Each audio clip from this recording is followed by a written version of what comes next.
I'm a high performance mindset mentor. I've involved over many incantations, Ari, meaning that I've gone through helping people through, first of all, psychology, and then later how they can sell or promote or speak or communicate with their clients. And I moved to a point now where I just decided I don't want to go through, and not for more the time wasting aspect of having to do incredible levels of digital marketing to get people who are half interested, forget 24 hours that they said that they booked an appointment with you. I more want to get to decision makers and also sort of people who are sort of maybe older, sort of more towards me, but more in control, or business owners, entrepreneurs and athletes. So basically I want to deal with the top end of the market, entrepreneurs, or I do deal with entrepreneurs, athletes and white collar professionals such as lawyers, accountants and the like. I specialize in mindfulness and wellness as a base, but ultimately I lead that person through to gaining clarity, removing blocks, and then ultimately setting, what they want to do, and create, if you will, a new certainty for them and a new level of business. So with myself, having come through financial services, I was bored one to ask you, first meeting protocols, Ari, along services. Is there a difference, or how would you structure a meeting if you're A, selling your own services, or B, selling, say, something of services for someone else, like real estate or something else? Well, let's talk about. Would the meeting be the same? Let's talk about your service. Let's talk about you. Yeah. Okay. Yep. Let's say you have a first meeting with someone, and they agree to meet with you, on a lawyer or something, an athlete, and they heard about your service, and they show up on Zoom for a first meeting. How would you normally start that meeting now? What would you normally say now? How would you begin? I'd normally ask them for a bit of background, and we'd sort of like go through sort of more like a chronological conversation, what sort of led them to this point. And really, there's no point talking to someone if they have no idea of what they're actually looking to do. So I'll try and sort of establish sort of what they're looking to do. But what I've come on the show is, you say, and a few other astute people, in terms of when you're selling or creating a relationship with connection and trust, do not pitch and do not probe, because it comes across as you're really only flagging your own self-interest. So I've read your book many times, Unlock the Game. It kind of keeps me on track. But I thought I'd ask you personally, how would you go about representing services like that? What would you sit down and talk about? First, you have to have the mindset of a patient-doctor metaphor.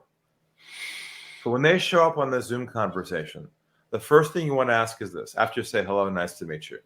If it's okay with you, John, can we take a step back for a moment? You walk me through your background, your story, your journey, up to your current situation. We'll go from there. Would that be okay with you? Ask permission first. Yep. That bedside manner, like a doctor, with empathy. Then they start to open up to you, and they start to share with you what their challenges are. Yep. You don't intervene. You don't fact find. You don't ask questions. You have to let them come full circle. Once they unravel everything, you listen for the biggest challenge they give you. You listen. They'll tell you one thing in there that'll be the issue. Then you say, now you mentioned that your biggest concern was X, Y, Z. Here's the next question on the iceberg, as I call it. Can you tell me a little more about that? Mm-hmm. Like a doctor, tell me more about that. And that's it. You don't keep talking. Put the ball in their court. Then they'll open up to you and tell, well, I'm worried about this and this and this. Next question you ask is, how long has that been a problem for you? Mm-hmm. Next question you ask is, what's been the impact to your business and your life emotionally right now by having to deal with this every day? What's the impact of the problem? Yep. See, we're going down what I call the iceberg now. We're going below the surface of the problem, where you're unpacking, doing like an X-ray on the problem. Yep. Well and said. He or she is now understanding the full context of it and the seriousness of it.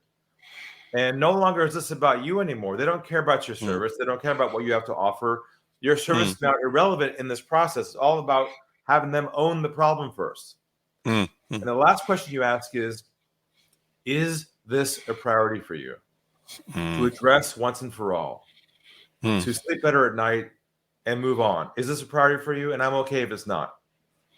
Always give them an exit door. Allow them a way out so they don't feel trapped, because they have to own the problem. Now, if he says to you, yes, this is an issue I want to resolve, then you're halfway there without discussing services at all. Now, the next step is not, real quick, the next step is not to say, well, here's my services. The next step is a meta step, that I call it, is to create a visual tool, what I call a roadmap, which is a visual way to show them what your process is to solve the problem.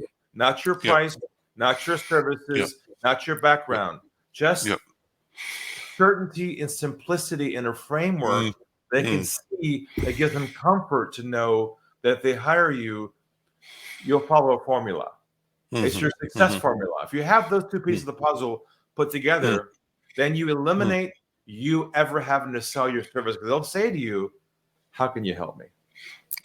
Then you're good. So that's a quick snapshot of what I call the one call sale model. We'll talk more about that, but actually give you a sense of where to go from there. How does that sound to you? No, it sounds terrific. Just a quick one, because you've obviously got other people. What is your view on an elevator pitch? What would you initially say to your services? How would you stand out from the crowd, given you just mentioned the commoditization of everything now? All the emails look the same. All the, the people, all the text messages look the same. All the, the Facebook, scrolls look the same. What is your view on an elevator pitch these days? Well, if you're forced to give someone a pitch in an elevator, for instance, it should never be about what you do and your solution. That's the number one rule. It should always be about the problem you help them solve. So if someone approached me, I'd say I help business owners who are in a low volume, high margin model, who are chasing opportunities and not converting them from multiple steps into one step. That's what I help people solve. That's all I'd say. I did this actually last week at a large virtual conference, and they asked me to introduce myself, and I said exactly what you just told me, and every hand went, that's me. I've got that problem. I want to talk to Ari. And we had so much business coming. We had enough for a while. So the clarity that you provide on the problem is the bees to the honey, not your services. So would you say, I'll just last a little bit, would you say I help people who are concerned with they're not achieving peak performance, their business isn't going as well as they do? Would you get it more specific than even that? I would say I help business owners specifically who feel like they're being held back from their potential, and obstacles they're fighting through, and they see at night they keep thinking about work. That's people who I help. That's me. That's everyone in the room. That's the whole point.